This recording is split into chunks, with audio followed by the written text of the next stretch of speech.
Damn it, I lost all my notes. There we go. Shrink this up.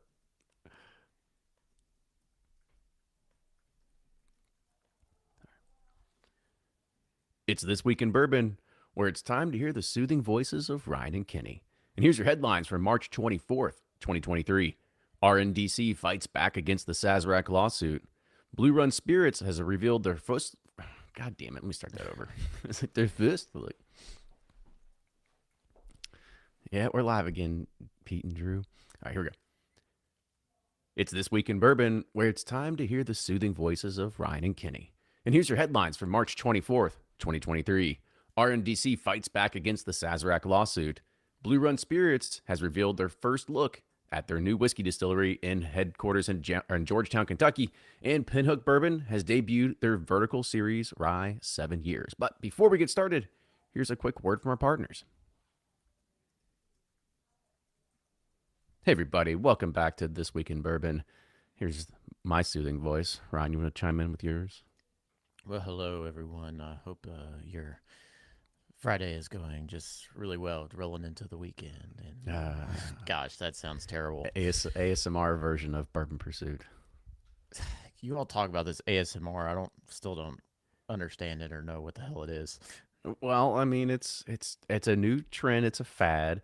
And it's all over YouTube and TikTok and Reels. And like I said, it's just where you'll get like a piece of paper or a feather. You just get really close to the microphone. You just be like, make really, really soft noises. But for some reason, it's what people like. I guess it's a soothing thing. Yeah, I guess so. Well, because it's no different than my sound machine that I have. See, there you go. But you're trying to drown out the sound. This is... I don't know. People I don't know. We'll just try to get a piece of plastic here and just yeah. I don't think that's soothing though. you and Rafa were talking about it, and I was like, "What the hell is going on?" It's like this is like driving my brain crazy. It's definitely not soothing. Maybe it's my ADD personality. I don't know. Well, I think it's probably just more along the lines. Well, there's some ASMR. I just kicked over some bottles. Actually, that probably could be. It's like you get bottles like clanking in a line, going down a bottling line or something like that. I don't know. We could Bourbon nerds try to figure out what are those things. You put a microphone in a still room. It's just like going like like, hey, who knows? That sounds a lot easier than selling bourbon. So let's do it. That and trying to get all the news articles out of the week and try to make it for y'all too. Condense them down, yeah. All right, so there's two things that to kind of bring up. First is that last week I know we had mentioned, we said, it sucks there's no more Blue Book. There used to be Facebook where you could go and you can get all of the top, or like basically what are the prices of everything that's out there. Well, we had one of our ambassadors who's also a big listener and fan of ours. He also sent a message and said, guys, there's already another Blue Book out there. And so it's at Bourbonneur. It's Bourbon EUR, I guess kind of like entrepreneur, but bourbonneur.com/Bourbon Blue Book. And so they keep an updated running list of sales and everything like that. So you can kind of see what the latest prices are on stuff that's out there. So good to see that there's another reference that you can go and use to be like, so what's this worth now? And now you know. Yeah, I'm glad you sent me that. Now I can, everybody's texting me, asking me what's it worth. Here's the link. Go figure it out yourself. Quit bothering me with it because I have no clue.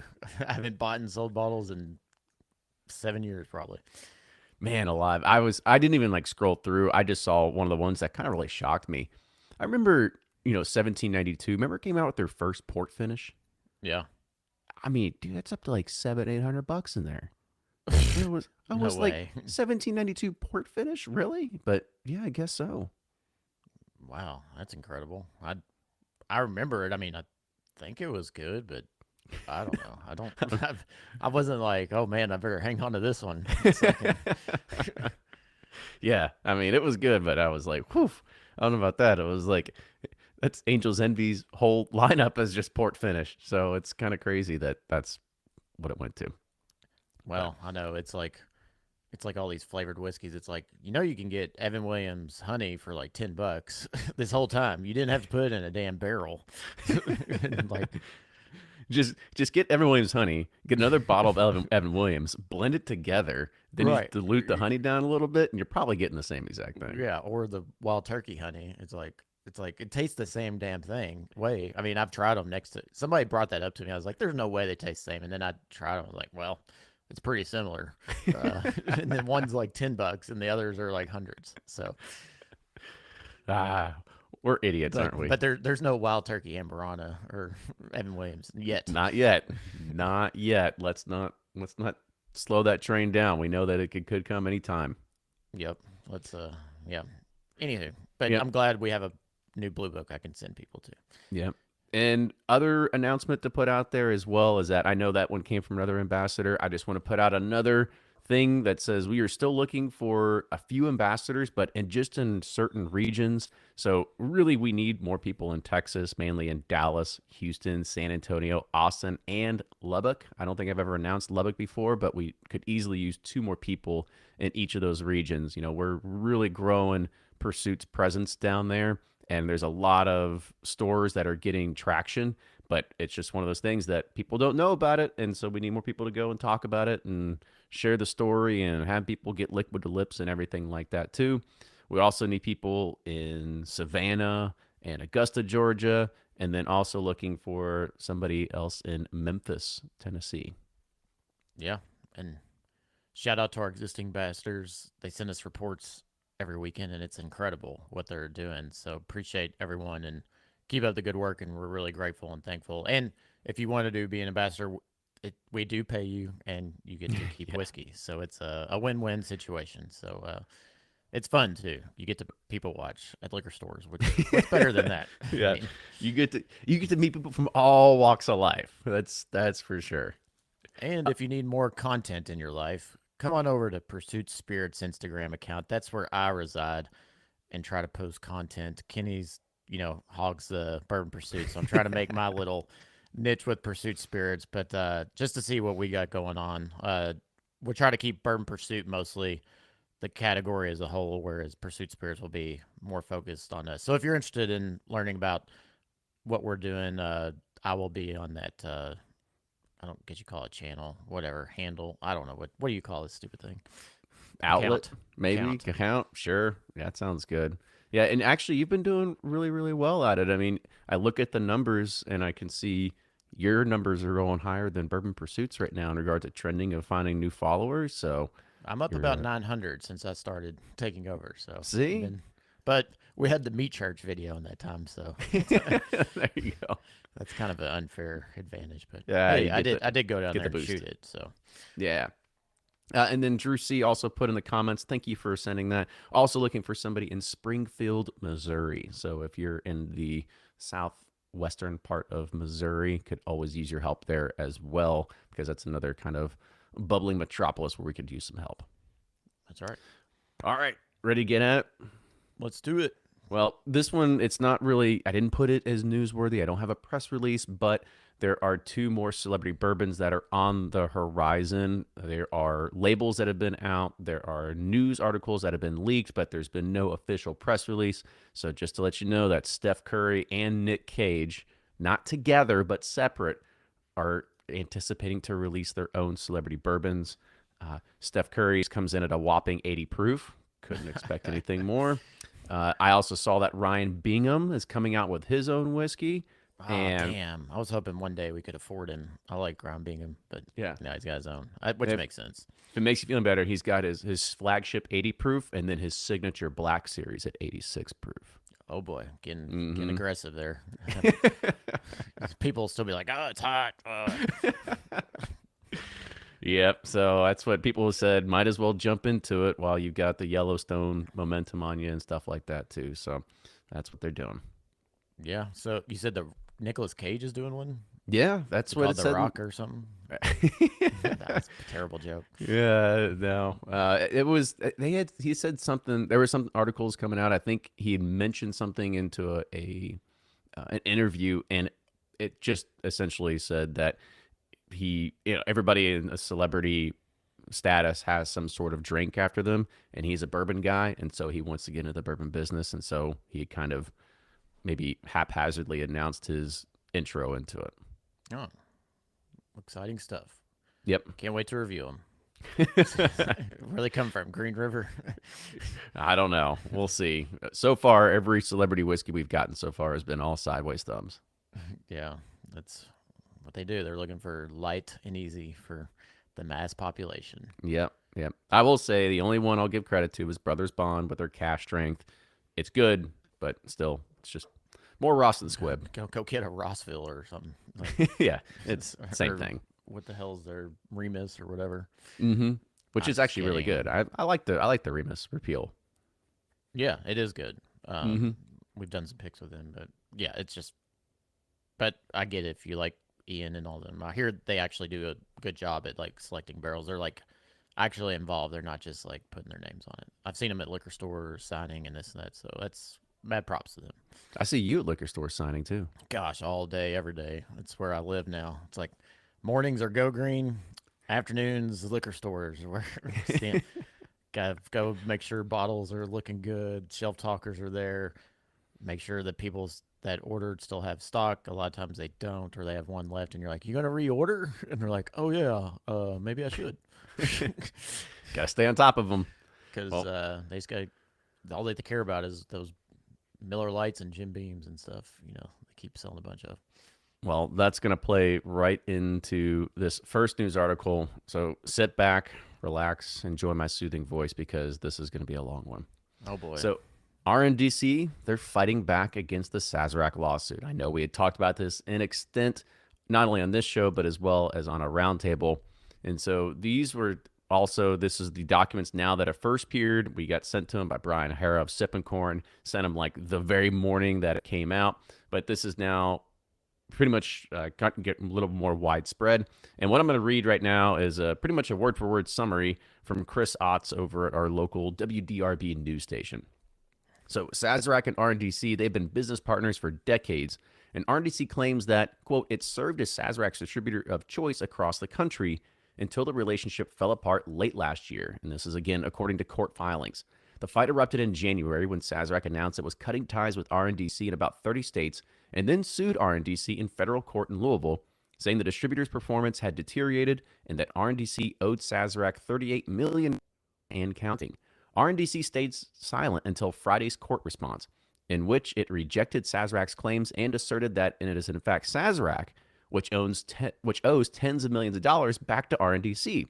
So the quote that says the relationship between RNDC and Sazerac thrived for decades, but has been torn apart by Sazerac's 2-year-plus effort to strip RNDC of its distributor role and circumvent the 3-tier system that has helped make this industry so successful. RNDC said in the court filing.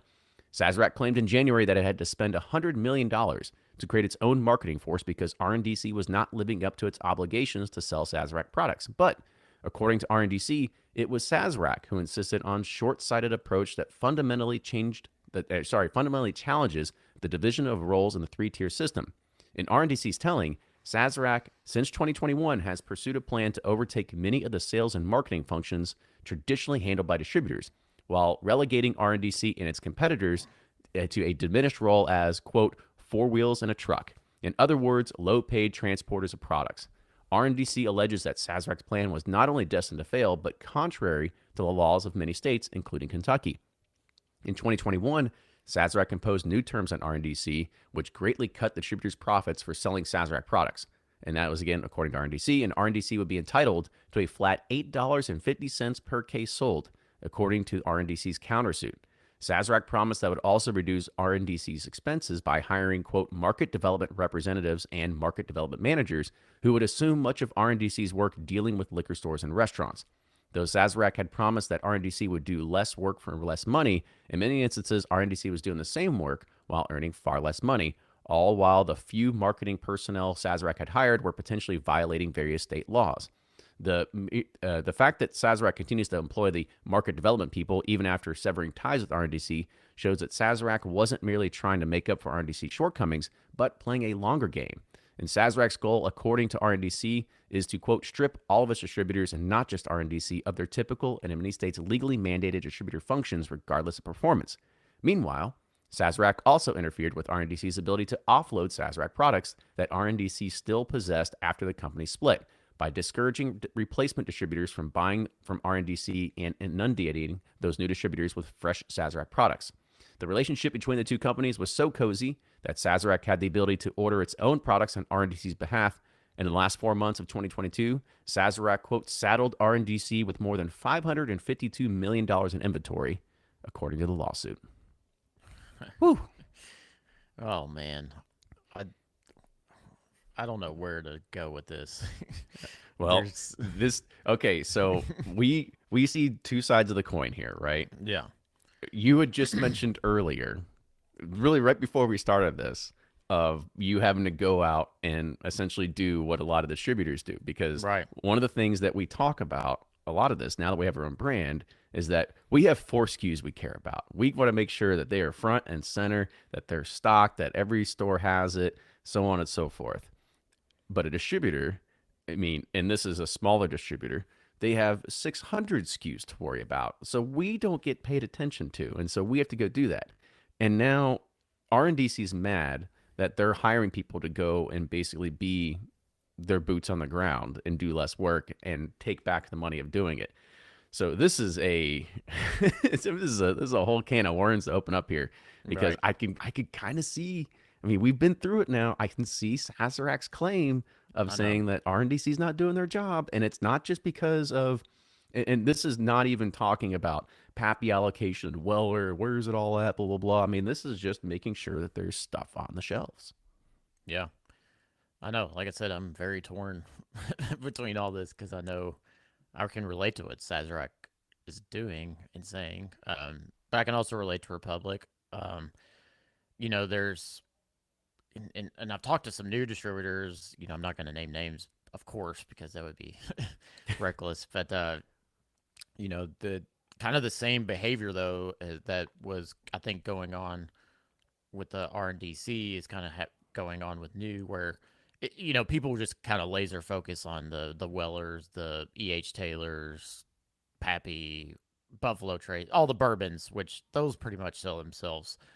Where it gets interesting is where all the other brands, and they kind of get uh they're using those as bait and leverage to get those other brands SKUs ordered, and it seems like that's still going on, and that's I don't know. This whole thing is fascinating. I don't know which side to be on. Probably the answer is all in the middle, and it's. I can't wait till it goes to court and I'll be like C-SPAN watching, you know, or like the OJ trial, seeing it on. There's so many flaws with the whole system that I hope one thing that comes out of this, that it kind of exposes it all and shows that a modern, you know, the modern industry, it really there's a place for the three-tier system. Don't get me wrong. I think there's definitely a place for it, but I hope this helps move some legislation that things can be changed or adjusted, because this is what happens. Yeah.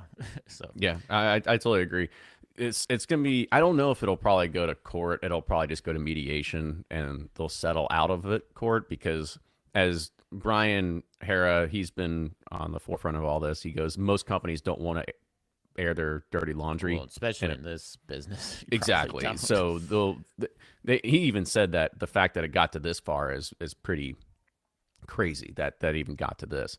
But That's why I think it might keep going, because it's a lot of money, and I had heard that from RNDC people, that they just they bought basically all their inventory at the end of the year for next year, and then Sazerac sold a bunch of inventory to the new people. So I had heard that too, and that's like kind of like that's a little, that's a little shady. But who knows if that's true? But that's what is it, because it's in it's only alleged in a lawsuit coming from one side. But this is all fascinating to me, and I hope more of it comes out. Yeah, I did see the whole court documents and stuff like that, but I glossed over it because it was 4,000 pages long. So Yeah. I read the first summary and I go, well, I'm going to wait for somebody to make a longer summary. And so shout out again to Chris Otts over at WDRB for putting this together because Brian was held up in mediation and another thing, so he didn't get a chance to write his response to all this. But I have a feeling we'll be talking about this yet again on another roundtable coming up and sort of where we're sitting at between the two. I guess I'm trying to understand, like, so they're Republic saying that Buffalo Trace hired, these whatever brand ambassador sales force to go out and do what we discussed. Market But managers, but yeah. in return, Republic was going to make less profit because Buffalo Trace was doing more boots on the ground. But Republic saying they didn't really hire enough people to do that. And is that am I understanding that correctly? Correct. They're saying that the few people that they did hire were also potentially violating various state laws. And because Sazerac had claimed that it spent $100 million basically creating this new sales force, call it a sales force, call it a market development manager, call it whatever it is. And I think this should also go without saying here is that pretty much every mid to large size company has a sales force and market development managers in every major metro. You look at Heaven Hill, you look at Jim Beam, even look at Barrel Bourbon. They have salespeople that go to all of these cities, and their days are spent going to 5 to 8 stores a day, doing the same exact thing that Ryan had mentioned. You're making sure that there's bottles on the shelf, you're tasting new people, you're telling the product, making sure the manager's happy, you're taking people out, you're making sure that the distributor knows that there needs to be reorders at certain stores. That's par for the course. That's pretty standard in this industry. And so now RNDC is mad that Sazerac spent $100 million to do this, but in part of doing this, Sazerac basically says, since we're spending so much money to do this, we're going to start paying you less money because you're not doing your job. And that is the kind of crux of it. And that's what RNDC says, well, we're still doing the same amount of work, but we're getting paid less money. So hard to see. We don't really know the numbers and how that all plays out, but just to kind of know that that is a typical norm in this industry. Yeah, it's just nice to know you can leverage, you can negotiate that. I'm sure we'll get laughed Keep at that in by our mind. distributors. I'm like, I'm out here freaking, you know, I'm $100 an hour. We're gonna pay you instead of 25% margin, you're only get 20% because yeah, I'm just kidding. Because we've gotten 70% of the placements in stores or anything like that. I mean, we're not Yeah, near 70%, we but got that is, ambassadors going out there. We're paying them. It's see, yeah. now you know, put that ammo in your back pocket. Just kidding. We love our distributors. I know. I'm kidding. But this is fascinating. I can't wait for more to come out. Yep. Well, all right. So while on this topic, because we all know that distributors solely exist because of the way the 3-tier system was built. Well, there's a new website that's out, and it's called Fermenting Change. And it has launched outlining the various ways the 3-tier system harms the alcohol industry and prevents consumers from accessing the products that they want. And this is created by Tom Wark. He's a 30-year veteran of the alcohol marketing and politics. And this new website provides an alternative to the overwhelming amount of information on the internet about the 3-tier system, largely created by the wholesaler interests that directly benefit from the 3-tier system being maintained in the law. All but 3 states still mandate a 3-tier system.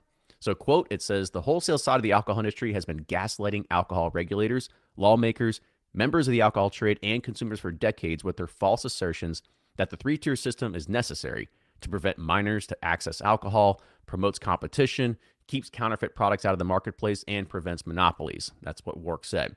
But he said the biggest lie is being told by wholesalers is that their claim that the success of alcohol regulations in the U.S. depends on alcohol producers only selling to wholesalers and retailers only buying from wholesalers. Additionally, Fermenting Change provides an outline of an alternative to the 3-tier system of alcohol regulation. And here's some of his reform points, which I kind of agree with all these. He said that producers should be licensed to sell alcohol at retail in any state and may choose to sell directly to retailers or engaged in a state licensed wholesaler to sell their products to retailers in the state. He said producers may also assign exclusive territories to a wholesaler in a state or assign their products to multiple different wholesalers who compete with one another to sell their producers' products to the same retailers. And states may also restrict wholesaler discounting and regulate other sales, marketing, and pricing systems at the wholesale level so as to prevent wholesaler domination to retail accounts. He also said producers should be able to sell and ship from any facility they operate. And a state may also restrict the number of consumer facing establishments a retailer or producer may operate in a state or geographic area. If you want to check out more of this, it is at 3-tiersystem.com. So this was, again, something else that I read in Mark Brown's newsletter. I thought it was pretty well done because we all know that a lot of the stuff that comes out that's in support of the 3-tier system comes from like, the wine wholesalers of America or all that sort of stuff. And it's all the same arguments. And so this one tries to centralize all of the counter arguments against it into a single website. So it's really out there for the public to go and be better educated. Yeah, I love how they always fall back on underage drinking. It's like, what are they doing to monitor? I can't tell you one time I've seen a distributor store be like, "Hey, you got your ID on you, buddy?" Yeah, that's a good question, because all you're doing is just removing more points of distribution by not letting the producer sell it, right, and by making the retailer do it. So that is one strike against them. Yeah, it's just I still think there's a place for it. It's got to be adjusted. Distribution is more of a logistical thing, and it's less about. It seems like it's gone less about being a sales force and the product placement and reordering. It seems like it's turned into just like a logistical company, and they're making quite a bit of margin on that to do that. So it's like, how can we make it a win-win for producers and distributors and the consumer? So as Sazerac assessed, they're just four wheels in a truck, right? They said it. Now, to be fair, we do have some distributors that do go out of their way, and they oh yeah, they kick butt for us, and they get us a lot of placements and everything like that too. So it's not, everything's not all bad. So I'm not saying I just hear, we talk to producers. I'm not saying, but we talk as the industry in a whole. These are common complaints that you hear from producers across the country, is that's because of this system, that's what it turns to with some distributors, not ours, just some. Yeah, I mean, and it's a perfect example. It's like, we live in Kentucky. We have an opportunity where we can go and we could do some self work, some self promotion, even do some direct to retailer sales. But I mean, if we're not in Texas, we're not in Missouri, we're not in New Mexico, so it's like we have to rely on a wholesaler or a distributor to do that work because they have the infrastructure, the relationships already set up, and we're not going to go and build a sales force and build a warehouse and buy trucks for all that stuff. Like, that's not going to happen. So it's a lot easier to kind of look at that. And the only way that you could do that is if you were a Jim Beam or a Heaven Hill or somebody like that, where you could do, create a massive logistics company behind it. But most people don't want to get into that job. Creating a logistics company is a whole other set of headaches that you have to worry about. And I'm sure that most people just want to focus on building product and not really just building out optimizing routes of transportation. Yeah, totally. Yep. All right. So last week we talked about New York and wanting to ship your spirits. Well, guess what? If you're now in Illinois, you can also join the new grassroots campaign called Ship My Spirits, where it's now fighting to allow direct consumer shipping of distilled spirits in the state. The campaign is backed by 3 major organizations representing distillers and is looking to modernize the spirits marketplace by allowing the same rights that wineries have had for more than 3 decades. So if you're a fan of craft spirits and want to see direct consumer shipping become a reality in Illinois, then visit shipmyspirits.org. The site has an interactive map where you can learn about the laws regulating spirits shipments and other data related to the spirits industry impact in the state. And you can also take action through the site by sending letters to your legislators on the issue in less than 3 minutes. All right. Well, there you go. Easy enough. We know we're fans of that one. Yep, totally. All right. So this one's a little bit outside of the realm of just spirits, but I thought it was kind of interesting and cool, so why the heck not?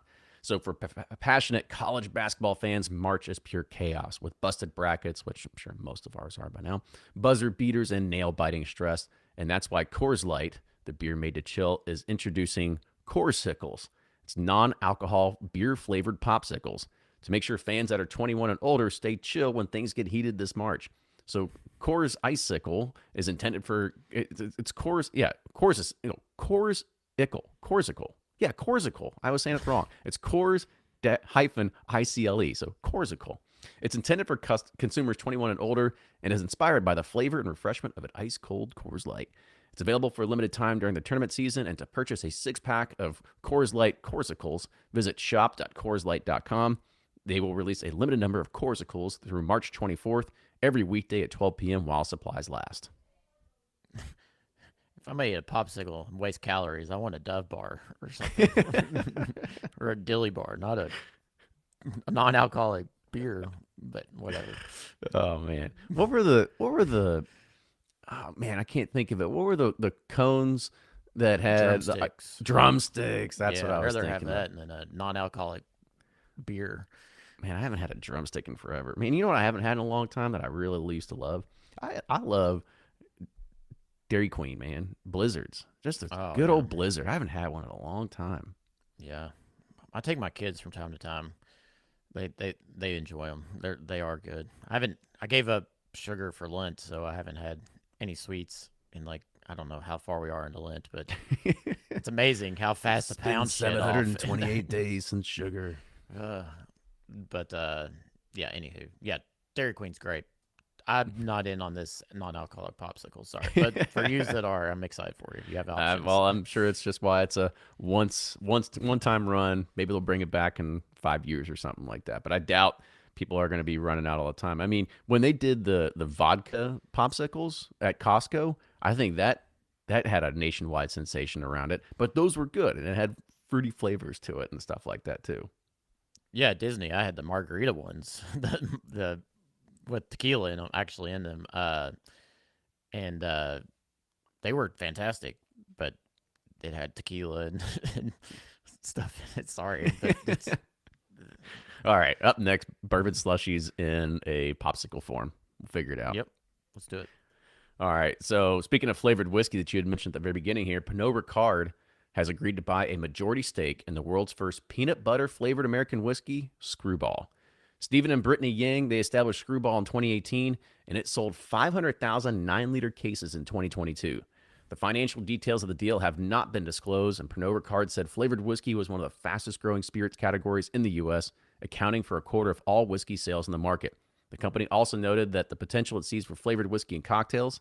And in 2022, Screwball released 100 ml cans that changed its format to range. And the whiskey is now available in 750, 375, 200, 500 ml, and 1 liter bottles.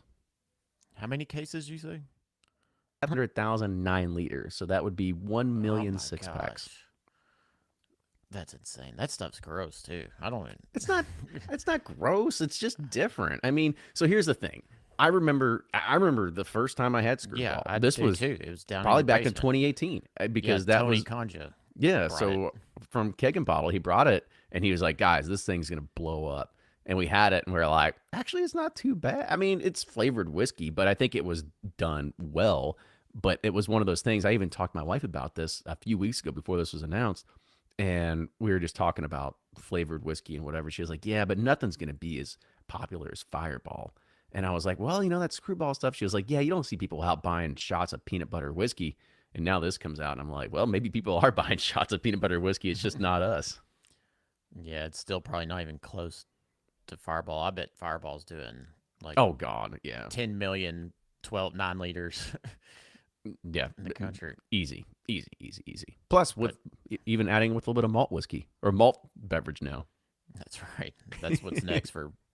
Better get your Screwball now while it's still It's actually pure, whiskey. pure peanut butter and sugar.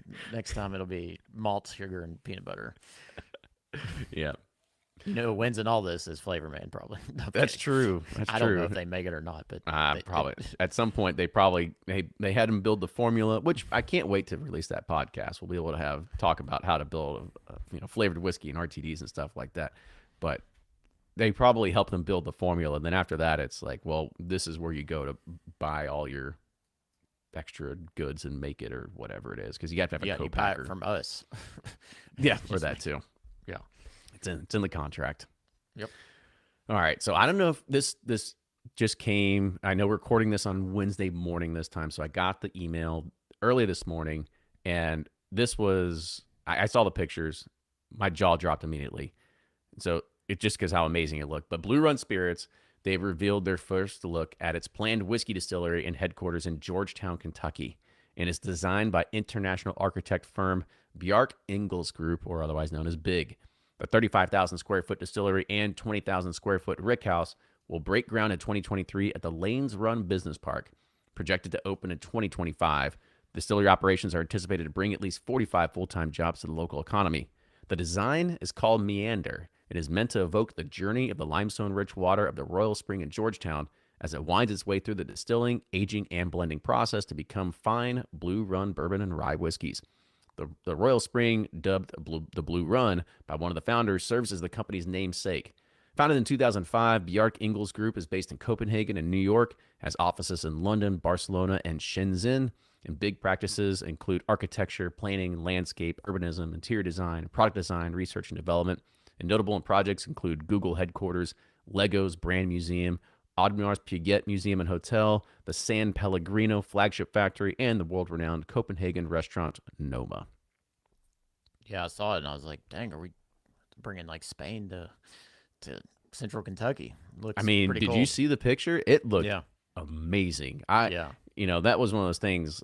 When the whole Kentucky Out theme park thing came around, we were kind of like, well, that's different. And then you see this, and you're like, this is different, but in a really cool way. I mean, Yeah. I had never seen anything like this. When I saw the email this morning, I was like, I wonder if it's like, here's just because they're so like thoughtful in their branding and stories. And I was like, I'm like, what if they call it like a cocoon or it's like a, because that's where the caterpillar rests until it's aging to morph into a butterfly. So I was like envisioning a cocoon, but it kind of looks more like a water kind of creek A or yeah, stream, a yeah, stream. Yeah. lot of turns and twists and everything like that. No, it's actually really cool. So congratulations to the Blue Run team. It looked really awesome. Yeah. I'm excited to see it come together. All right. And so our last one here is that Kentucky based New Riff Distilling will begin its $3 million renovation of its public areas, including a new home for its tasting and cocktail bar. The renovation will see a revamped first floor gift and bottle shop space, as well as the relocation of the distillery's bar, the Aquifer, to the third floor. The distillery will remain open for visitors throughout the project, and once complete, visitors will be able to experience a new welcome station and pre-tour waiting area. The Aquifer is currently located on the first floor, and on the third floor, it will also feature a rooftop patio with views of the Cincinnati skyline. A new reservable private room will also be built, and renovations are due to take place starting in April. All right. Well, there you go. You think you can view the skyline, but also have skyline delivered to you up there? I, I'm not a big Skyline fan. It's like I'm more Dixie Chili. Ugh, I like my skyline. But anybody that doesn't know, if the skyline, it's called like the Cincinnati treat. You have that, I guess Dixie chili. I don't know Dixie chili. It's usually that Is it between Dixie Gold or is Star. it Gold Star? Maybe Gold I'm thinking Star. Gold Star. Yeah, Gold Star versus Skyline is kind of like the battle, and it's just I don't. It's hard to. I don't know if you even call it chili, but there's a bunch of cinnamon and some other stuff in it, and people put it all over noodles. But I'm Yeah, a big fan of there's the a Dixie Conies. Chili Newport. Is there? I thought it. Yeah. I Oh, think it's, okay. yeah. You got Well, all family I up there. Go over there next time. well, if you're, I like a little bit of spice in my life, so you got to get the fiery habanero cheese. You get the habanero cheese on your Conies. Game over, man. Yeah, for you and Lauren. That's what we like, man. I like my habanero cheese. It's good. Don't come over after you eat there. Eat that combo. I just gotta use your bathroom before we hang out for a little bit. Yeah. All right, let's take a quick break. We'll be back with some more whiskey news. Hey everybody, it's time for that bourbon release news time. I guess that's the best way to be able to put it. So let's go ahead and get into it. So the first is It's a short, it's a quickie here, and that's that Lux Row has announced their newest variant in the Rebel brand family, and that's Rebel 100 Straight Rye Whiskey. It's a mash bill of 51% rye, 45% corn, and 4% malt, offered at 100 proof, and is set to reach retail shelves across the country later this month at a suggested retail price of $20 per bottle. Whoa. I know. Where's distilled in? It doesn't say 51 rye, 45 corn, 4% malt. So It's like more of the Pikesville kind of mash bill, not the squib. well, I don't But know. I'm sure squib's producing it. Yeah, that was about to say. I was like, because that's where things change. Because typically, if you come out with a product, you're gonna say what? You would say it's Rebel 100 Kentucky Straight Rye Whiskey. The fact that it Yeah. didn't say Kentucky, that's what's making me think that it's probably the Squib rye whiskey. yes. But we have a bottle en route from them, thanks to media relations. So look forward to it on a whiskey quickie coming soon. Perfect. Mm-hmm.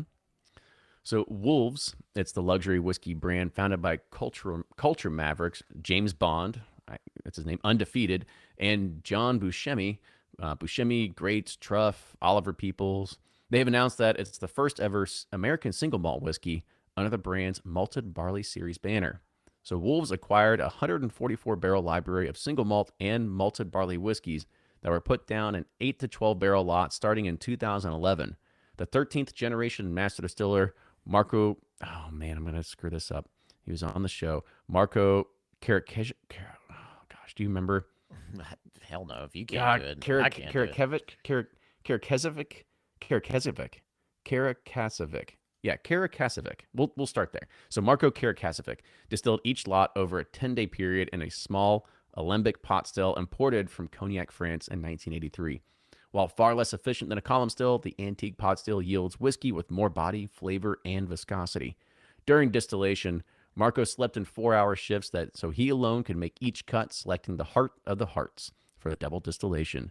Lot 1 was distilled in 2015. 11 of the 12 barrels were blended together by Wolves and bottled at 110 proof. 375 six-packs of the blended single malt expression will be made available through select retailers with an SRP of $300. The 12th barrel will have 214 bottles in total and was selected as a single barrel release, and that's bottled at 125 proof.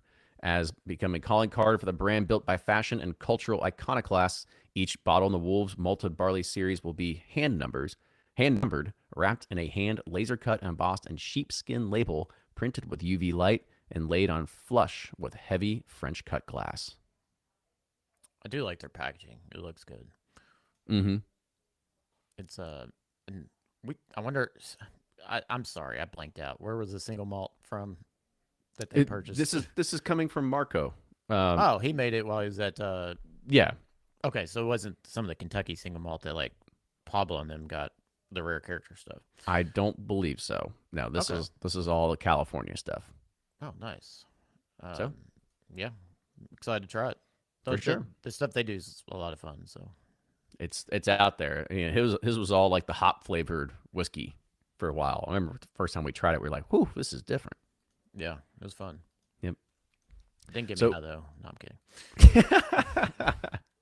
Get it. Breathe in, like, and taste the difference there. That's all right. Ragged Branch Distillery. It's a farm to glass whiskey distillery in the foothills of the Blue Ridge Mountains. They've announced the launch of a special bourbon celebrating the 50th anniversary of Secretariat's historic Triple Crown win. Quote, a lot of people think that Secretariat was a Kentucky horse because he won the Kentucky Derby, but he was actually from Virginia. And that's Alex Toomey. He's the founding partner and head distiller at Ragged Branch Distillery. The best racehorses can come from anywhere, and so can the best bourbon. In 1973, at just 3 years old, Secretariat won racing's greatest hat trick, the Kentucky Derby, the Preakness, and the Belmont Stakes. His Triple Crown victory set records that have never been broken, and his legendary performance remains one of the greatest sports stories of all time. In honor of his hometown hero, Ragged Branch Distillery used corn grown at the farm where Secretariat was born, earmarking it for a special bourbon to honor Big Red. Ragged Branch Secretariat Reserve was made from a mash bill of corn, rye, and malted barley. Aged for over 5 years and bottled in bond, the bourbon is priced at $100. It will launch on April 22nd in Virginia ABC stores and at the Ragged Branch Distillery, with limited availability to follow in several mid-Atlantic markets with a few select online retailers. The commemorative bottle will also feature unique art by New York-based artist Eric Helvey. And concurrent with the bourbon's debut, a new larger-than-life statue of Secretariat will be erected in Ashland, Virginia, following a Triple Crown tour that will bring it to the race courses throughout the 2023 season. I bet Secretariat fertilized that ground with his dumplings too for the corn. I thought that's where it was gonna go, but I'm looking at their website. The property looks beautiful, and then too they had Dave Pickerel helped them out to start. So, and we all know how, I mean, everything he consults with turns. They make really good whiskey, so I'm excited about this. The Midas touch of whiskey. Yeah, this property looks really cool. Well, I want to we'll go. have to I like add the it, Blue add Ridge it to your Mountains. list. That's. I know you love mountains and hiking I and can't get stuff. enough of them. Yeah. Yeah, right after Skyline. So Which skyline? Are we talking about habanero cheese again? yeah, can't wait to be right behind you on that one. All right, here's our last news story. The fast-growing brand Pinhook Bourbon has debuted their Vertical Series Rye 7-Year, and it's a blend from 28 of Pinhook's barrels. The Vertical Series follows a single group of bourbon and rye barrels sourced from MGP as they mature from 4 to 12 years of age. Made with a mash bill of 95.5, the barrels and similar fill dates, the only thing that imparts a new flavor in this liquid is the aging process itself. For example, the 4-year version of this rye was 97 proof. The 7-year release comes in at 105.12. And sticking with its racehorse theme, Pinhook depicts Tis Rye Time on each of the Vertical Series bottles. Tis Rye Time is a thoroughbred colt that competed at Churchill Downs, Keeneland, and Saratoga Spring racetracks. With the same horse on each bottle representing the series, the different vintages can be identified by the geometric shape on their labels, which change every year, as well as the age statement on the top label. And Pinhook's 7 Vertical Series has a suggested retail price of $78 per bottle and is available through Breeze and Pinhook's text-to-buy platform, as well as select retailers nationwide. So they were all Squib stuff. It is. It's an interesting concept to say that. I Yeah, think like Pinhook. I was about to follow it up with, like, if you like Squib juice, Pinhook does an excellent job of selecting barrels. Like everything I've had from Pinhook that they've selected and blended is very good. So if you like Squib juice, Pinhook's a brand you should get behind too. yeah, and like I said, I thought it's a really kind of cool concept to say. We'll say they took 28. Let's say they bought 500 barrels. Maybe that's even too much. We'll say they bought 150 barrels, and so they just take an allotment of probably the best of every single year, and that's what they bottle as to say, like, this is what it's going to be like. And you see how it changes from 4 to 12 years as it's just the flavor of the wood and the age that impacts it. So it's an interesting process to kind of go through if you're wanting to go on the long trail of collecting one from every single year to see exactly how it changes over time. And then who knows, I guess, 8 years later, you can put them up in a lineup and taste them and figure out, oh yeah, I guess 7 tastes better, or 9 tastes better, or 5 is greater than 10. I don't know. Yeah, it is cool because as we've all, well, not as we know, it's like 90%. They say 80. It's like 90% of the flavor comes from maturation, and that's what's exciting and fun about these projects is like getting to see them how they age different and whatnot. For sure. Well, dude, that's gonna wrap it up. That is the end of This Week in Bourbon. All right, that was a long one. Felt like it could be like 2 weeks in bourbon, but I'm sure there'll be more. Hopefully, there's more Sazerac Republic news next week. Well, let's take it easy. Let's save it. Let's save it for the roundtable. We need some more speculation that has to happen. So when's the next 2 weeks? Yeah, actually, we're going to be pretty close to there because we're going to be doing it a week prior than we typically would because we've got spring break coming up, and we want to make sure that everybody can go off and be with their families and travel and do everything like that too. Well, you hear that, Republic and Sazerac lawyers? We need some announcements between now and then. Yeah. We need something. Just give us some ammo. Give us something. Yep. All right. Well, that's it, everybody. Cheers, and we'll see you next week. Toodles.